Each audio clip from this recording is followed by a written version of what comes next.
Leimarol Chingsang Tangkhul Khul Taramathoy amadi Federation of Haomee Anina Yelhomi Kannabaginamak Thabak Tauminaba Haina Warepnakhre Haina Federation asina Fongdorakli. Haomee ge Cherolamana Fongdorakli badi Kamjong District ke Manung Chana Leiriba Kasom Sub Division ge Leimarol Chingsang ge Khul Taramathoy ki Khulakpasing Village Authority amadi Chingsang Lakpasinga Loinana Federation of Haomee Punna Thasigi Tang Taratarukta Kasom Khulen Community Hall da mifam ama pangthokhe.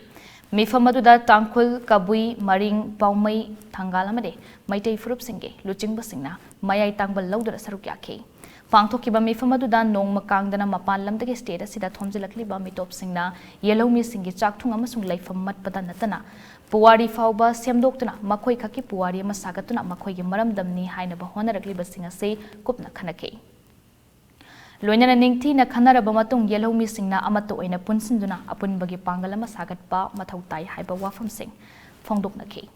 Makhatana yek salai leiba furup aikhoi khudingmak Haomee lamdamasi yek salai aikhoi gi haurakfamni ipa ipuna thambiramba puwaribu aikhoi na ngak sengani haina Fongdoknakhibaga loinana Federation of Haomee na lamdamasi gi Yelhomi amasung puwari kannaba paikhalakpa thauram singda amato oina saruk yaminagani haina amato oina yanare haire Mifamaduda Kasom Khulen Kamlang Khunau